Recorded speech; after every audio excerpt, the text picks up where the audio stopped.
राष्ट्र निर्माता बाबा साहेब डॉक्टर भीमराव अंबेडकर के जन्म स्थली की खोज का किस्सा काफी रोचक है।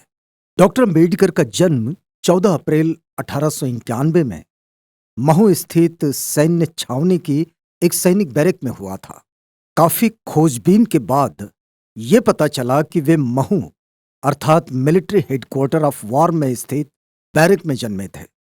संघर्षों के बाद बैरक की जमीन को हासिल कर यहाँ स्मारक बनाया गया। ये डॉक्टर बाबा साहब अम्बेडकर जी की जन्मभूमि। यहाँ पर इस क्षेत्र को काली पलटन कहा जाता है।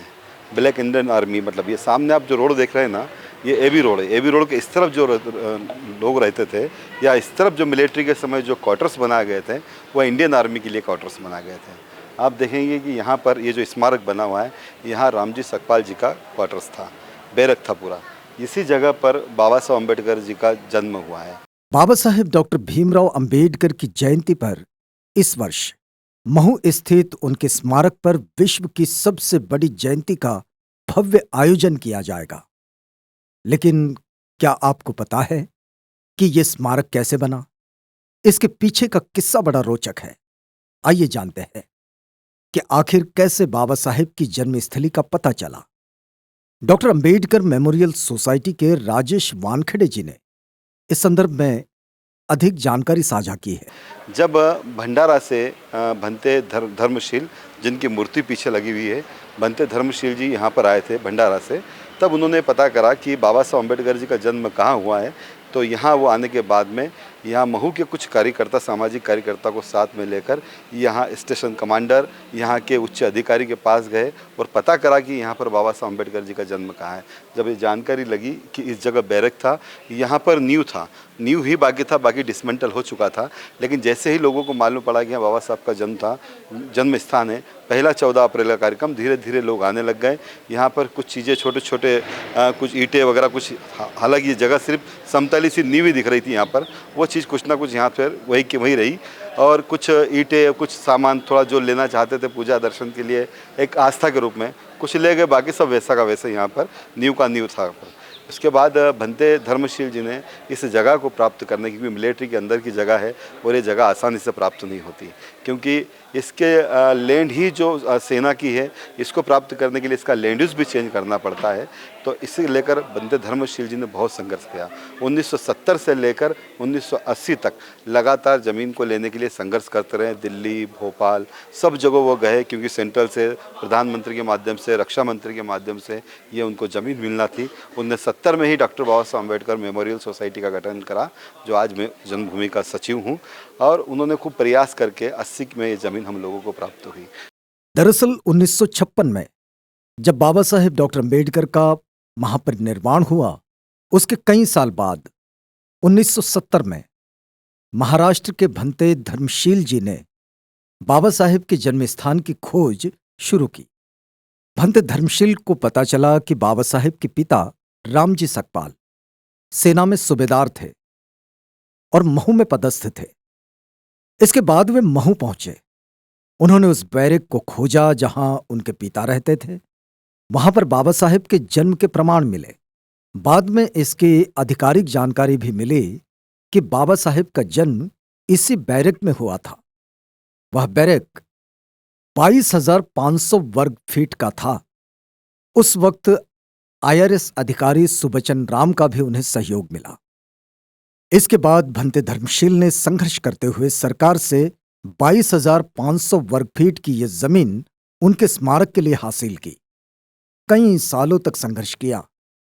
डॉक्टर अंबेडकर स्मारक बनाने के लिए डॉक्टर अंबेडकर मेमोरियल सोसाइटी का गठन किया गया और जमीन हासिल करने के लिए आर्मी व सरकार से वर्षों तक पत्राचार किया। लंबे संघर्ष के बाद सन 1976 में स्मारक के लिए जमीन मिली। 14 अप्रैल 1991 में बाबा साहेब डॉक्टर अंबेडकर की 100वीं जयंती पर तत्कालीन मुख्यमंत्री सुंदरलाल पटवा ने जन्मस्थली पर स्मारक की आधारशिला रखी। उसके बाद इन्होंने तय करा कि आखिर ये स्मारक बनेगा कैसे, यहाँ पर लोग आएंगे कैसे, दर्शन कैसे होंगे, क्योंकि ये पूरा तो कैंपस, आर्मी कैंपस है, और इस जगह पर हमारे समाज के लोगों द्वारा ही पैसा मिलकर अगर स्मारक बन जाएगा तो इससे अच्छी बात कोई नहीं होगी।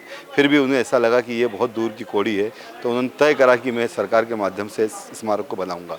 तब जाके भंते जी ने यहाँ सब लोगों को, यहाँ के कुछ लोगों को स्मारक समिति का सदस्य मेंबर बनाया। वो जो लोग उस समय थे, आज उनकी उम्र 70 से 80 के आसपास हो चुकी है, क्योंकि 70 में जिस ट्रस्ट का रजिस्ट्रेशन हुआ है आज उसी को 52 साल हो गए हैं। तो उस समय से जो लोग थे वो खूब संघर्ष करके, हम लोग तो यहाँ पर जो खड़े हैं आज इतना अच्छा स्मारक देख रहे हैं, ये धर्मशील भंते के संघर्ष के कारण ये चीज़ हमको देखने को मिली है। हम यहाँ पर उनकी जयंती, उनकी पुण्यतिथि, उनको चिरस्थायी बनाने के लिए सदैव उन लोग के कार्यक्रम हम लोग यहाँ पर स्मारक पर करते ही करते हैं। उन्होंने फिर सेंट्रल गवर्नमेंट से ज़मीन प्राप्त करने के बाद में 92 के अंदर मध्य प्रदेश में सुंदरलाल पटवा की सरकार थी। उन्होंने फिर यहाँ पर 10 लाख रुपया दिया कि आप इस जमीन को कुछ कर सकते हैं। यहाँ स्ट्रक्चर ही निर्माण हुआ, लेकिन बाद में वो काम भी नहीं हुआ। फिर लंबे समय तक 2003 में पुनः ये काम चालू हुआ और 2008 में इसका 2006 में फिर मेंबर, मैं उस समय ही मेंबर आया हूँ। 2008 में फिर स्मारक का लोकार्पण हुआ। उस लोकार्पण में भी ये जो स्मारक है ये 3 फेस में बनना था। पहला उसका स्ट्रक्चर, दूसरा ये जो आप देख रहे हैं ना संगमरमर का पत्थर लगा है वो, उसके बाद मूर्ति और मूरल्स।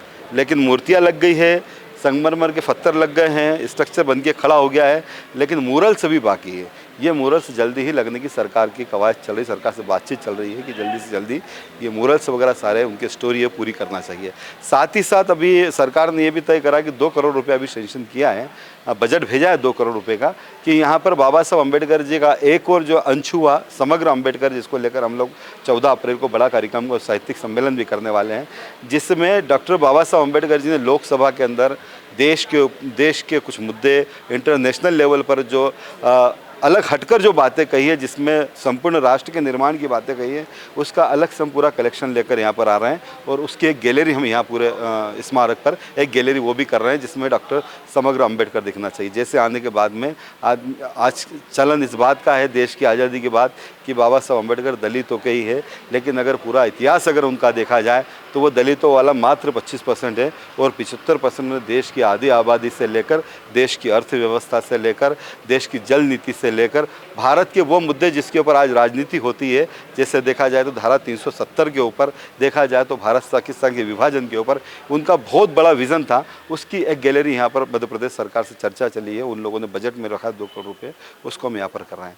इसके साथ साथ भी ऐसी परिस्थिति यहाँ निर्मित हुई है कि यहाँ जितने भी लोग दर्शन करने के लिए आते हैं उनको रुकने की जगह नहीं है, उनको खाने पीने की जगह नहीं है। सरकार से बात चल रही है, वो अभी हम लोगों को ज़मीन देने की बात कर रहे हैं।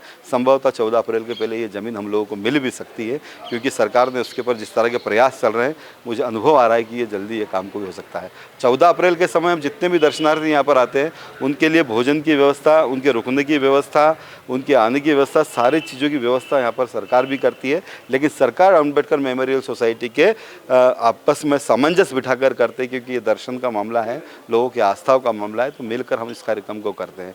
14 अप्रैल के कार्यक्रम में आप सब लोग यहाँ पर जितने लोग सुन रहे हैं इस चैनल के माध्यम से, सब लोग 14 अप्रैल को आएंगे तो बहुत अच्छा रहेगा। और ये जगह जहाँ है, ये जन्म जहाँ पर हुआ है, यहाँ आसपास मध्य प्रदेश के अंदर अभी बाबा साहब अम्बेडकर जी की अनुयायी कम भी है और इसका प्रचार प्रसार भी कम हुआ है। इस चैनल के माध्यम से हो जाएगा तो हम चैनल को, अमन सर, हमारे चंदू सर का बहुत बहुत धन्यवाद देते हैं कि आज यहाँ पर पधार कर साथ में इतने सारे लोग, इतने सारे यूट्यूबर्स सब लोग यहाँ पर आए, उनके लिए मैं धन्यवाद भी प्रेषित करता हूँ। अब यहाँ एक भव्य स्तूप है।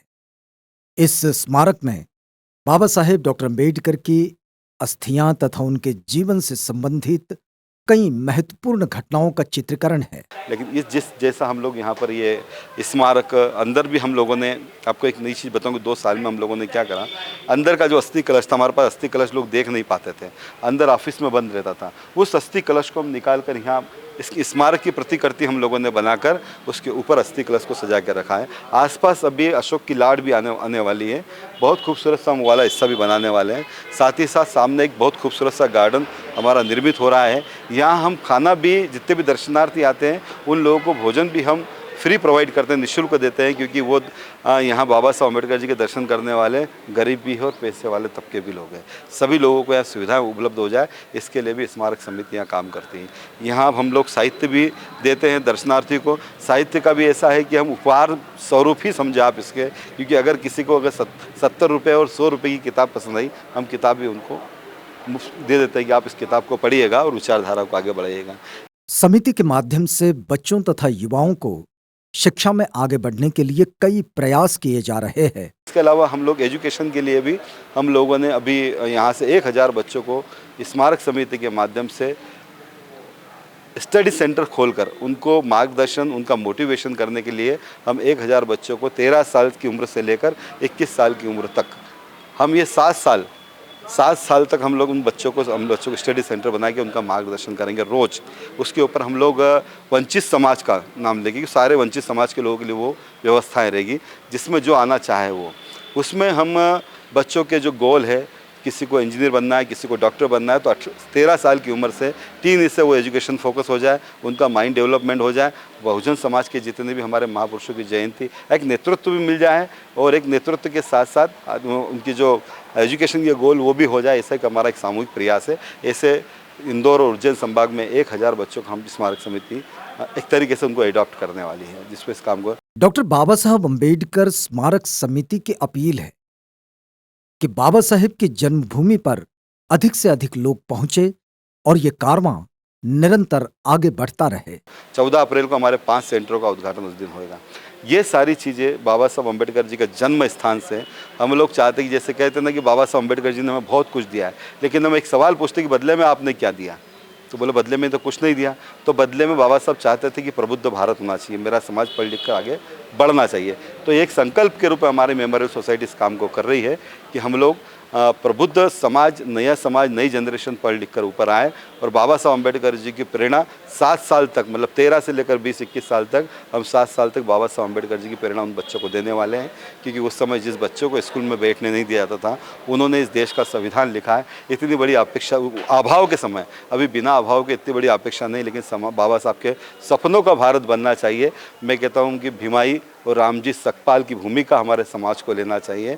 हम बाबा साहब अम्बेडकर जी के मूर्ति के समय, फ़ोटो के सामने नमन तो करते ही करते हैं, लेकिन हमारे घर में जो बच्चे हैं उनमें बाबा साहब अम्बेडकर जी की प्रतिकृति गढ़ने का प्रयास हम लोगों को करना चाहिए। वो ज़िंदगी का सबसे महत्वपूर्ण समय 13 से लेकर 20 ही होता है। यही एक समय है जो बच्चों के लिए खाली रहता है। यही एक समय कि माँ पेट काट के भी माँ बच्चों को पढ़ाना चाहती है। इसी समय का उपयोग लेकर हम नए समाज की रचना करें, इस संकल्प में हम जन्मभूमि से काम हम लोग कर रहे हैं। आप जय भीम। सर एक्चुअली मैं यहाँ पर है ना कई सालों से आ रहा हूँ। मैं 14 अप्रैल यही मनाता हूँ। और 14 अप्रैल जब मैं यहाँ मनाने आता हूँ तो मैंने एक चीज़ नोटिस की है कि यहाँ पे मुझे सिर्फ मराठी पीपल दिखते हैं। 99% आपको मराठी पीपल ही दिखेंगे यहाँ पर, और कोई नहीं दिखेगा आपको। और इंदौर यहाँ से पास में है, 20-30 किलोमीटर दूर है। 14 अप्रैल को वहाँ पर भी ज़्यादा लोगों को पता नहीं होता कि कुछ ऐसा हो रहा है। तो जब भी मैं यहाँ आता था मुझे ये चीज़ लगा, और अभी 6 दिसंबर को आया तब भी मुझे 10-20 लोग दिखे यहाँ पर। सबसे मैंने बात की, सारे के सारे मराठी पीपल थे। मतलब उन लोगों को ज़्यादा नॉलेज है हमसे ज़्यादा। हम जो MP के हैं, दिल्ली के हैं, UP के हैं, वो लोग यहाँ नहीं आते हैं।